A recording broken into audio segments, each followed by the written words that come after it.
I am happy to see you are looking for a way to try out bobbin lace. All of the items I will show you are affordable and a great way to see if you like lace making enough to invest in the supplies like the pillow and bobbins you see here.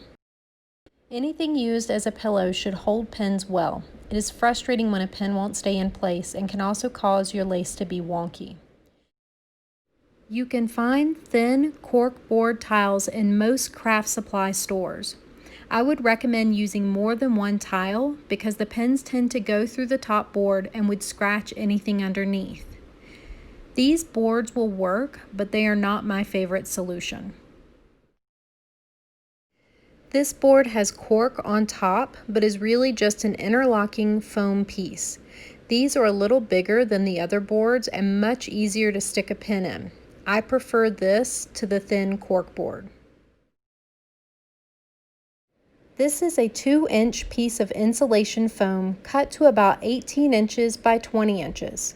Insulation foam comes in large sheets that can be found at any home supply store and can easily be cut to the size you want. This means you can have multiple pillows to work on. This particular one has silver on one side and print on the other, but you can always put a solid piece of fabric over the top and pin it in place on the sides. Remember, bobbins are only meant to hold thread. You can make amazing lace no matter the type of bobbin you use. Clothespins are cheap to buy and require no alteration to use as bobbins. This makes them a good place to start. Let's talk about winding them. Grab the end of the thread with the thumb you are using to open and close the pin. Then wrap the thread around one side of the open clothespin. Once you wrapped half the thread, you can then close the pin on the thread. Bobbins are wound and worked in pairs. So remember, you are only wrapping half of the thread because the other half will go on to the next bobbin. You will wrap the second bobbin in the same way as the first. Now you have wound one pair of bobbins for your project. Wind popsicle sticks in the same way as the clothespins.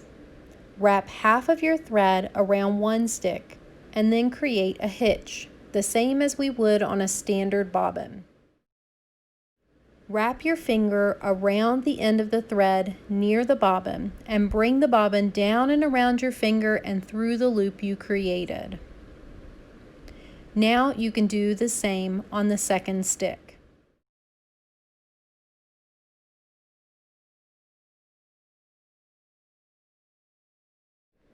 Popsicle sticks are flat, which makes them slightly harder to grab.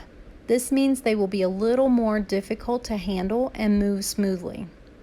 They are an option for making a substitute bobbin, but popsicle sticks are not my favorite.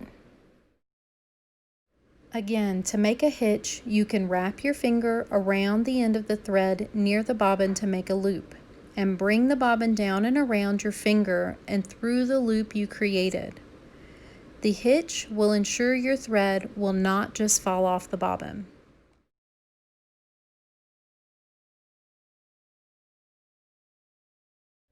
A third option is to make a beaded bobbin. You will need scissors, a ruler, and some skewers.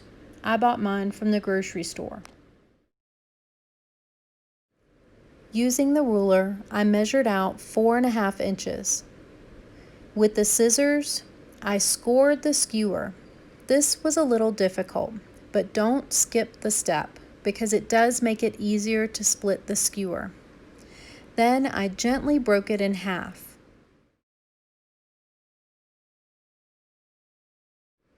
It does not break perfectly. You may have some splinters sticking out, but it will be fine in the end.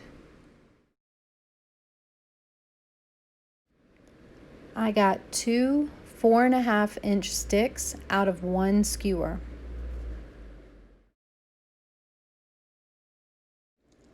Next, you will need large hole beads and a hot glue gun. I used 8 beads on each stick, 6 beads at the top and 2 on the bottom. The goal with the hot glue is to adhere the beads to the stick and each other without making too big of a mess. Making beaded bobbins is a little time consuming, but much closer in shape and weight to standard bobbins.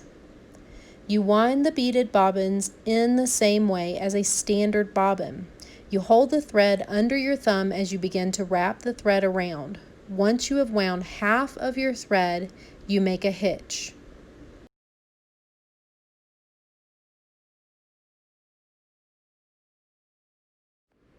The second bobbin will be wound in the same way, by holding it under your thumb and winding it around.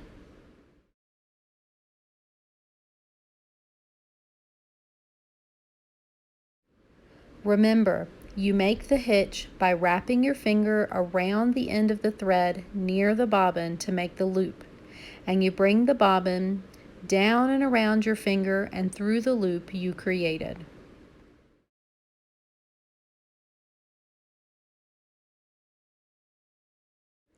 These are all the substitute bobbins. You can see that some will be easier to handle than others, but all would work to try out bobbin lace.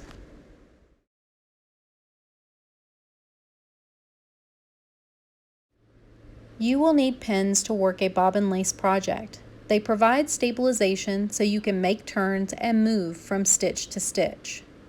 There are many sizes of pins, but I will talk about two visually distinctive kinds today. One is a pin with a round plastic or glass head. These are fine for beginner lace makers where your stitches are spaced apart. Stainless steel pins are the kind I generally use. They allow you to get the pins close together and you can still see past them to the threads beneath. A box of these pins would last you through many small and medium projects. I will talk about beginner threads, but as you move on to more complicated projects, you'll want to find thinner thread. Size 10 crochet thread is readily available at most craft supply shops and is easy to work with, making it a very popular choice with beginner lace makers. Embroidery thread is also fine to use. I would suggest splitting the thread in half or about 3 strands thick. The great thing about embroidery thread is the amazing colors you can find. I hope this has helped you consider different options for materials you can use to get started with bobbin lace. Once you have materials together, you will begin preparing a pattern and winding your bobbins. Thank you for watching.